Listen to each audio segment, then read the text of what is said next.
I'm Severin Suzuki, speaking for ECHO, the Environmental Children's Organization. We're a group of 12 and 13-year-olds trying to make a difference.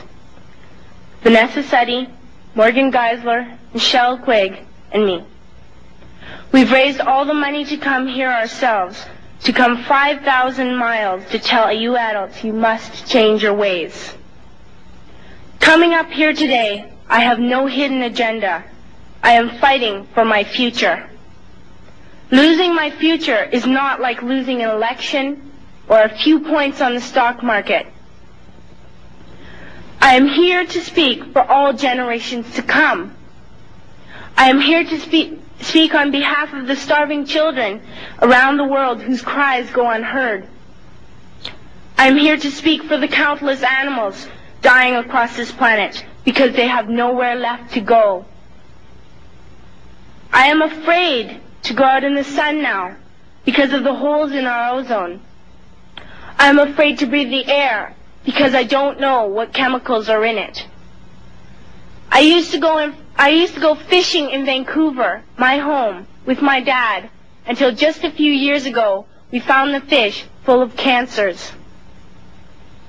And now we hear of animals and plants going extinct, every day vanishing forever.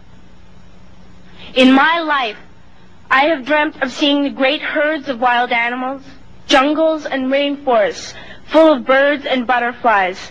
But now I wonder if they will even exist for my children to see. Did you have to worry of these things when you were my age? All this is happening before our eyes, and yet we act as if we have all the time we want and all the solutions. I'm only a child, and I don't have all the solutions. But I want you to realize, neither do you. You don't know how to fix the holes in our ozone layer. You don't know how to bring the salmon back up a dead stream.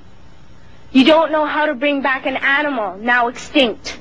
And you can't bring back the forest that once grew where there is now a desert.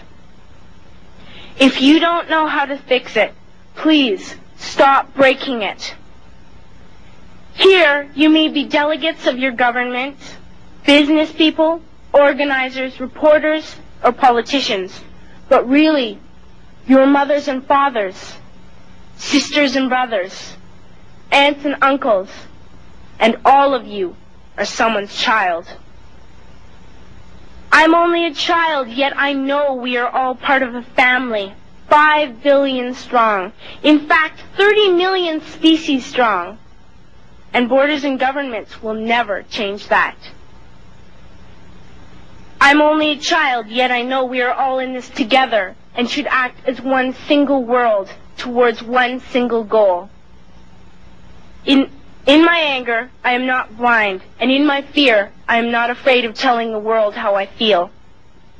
In my country, we make so much waste. We buy and throw away, buy and throw away, buy and throw away, and yet northern countries will not share with the needy. Even when we have more than enough, we are afraid to share. We are afraid to let go of some of our wealth. In Canada, we live the privileged life, with plenty of food, water, and shelter. We have watches, bicycles, computers, and television sets. The list could go on for 2 days. 2 days ago, here in Brazil, we were shocked when we spent time with some children living on the streets. This is what one child told us. I wish I was rich. And if I were, I would give all the street children food, clothes, medicines, shelter, and love and affection. If a child on the streets who has nothing is willing to share, why are we who have everything still so greedy? I can't stop thinking that these are children my own age, that it makes a tremendous difference where you are born.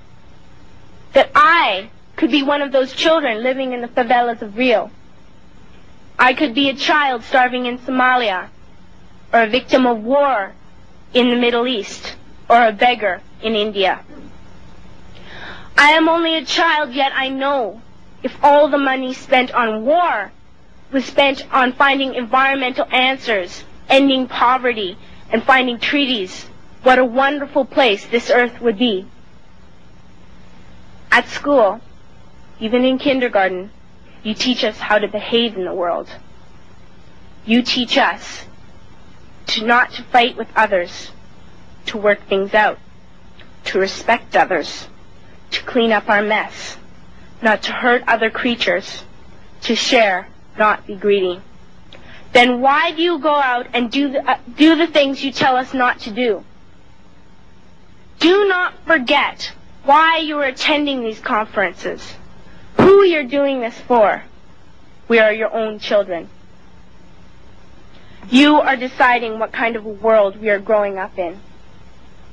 Parents should be able to comfort their children by saying, everything's going to be all right.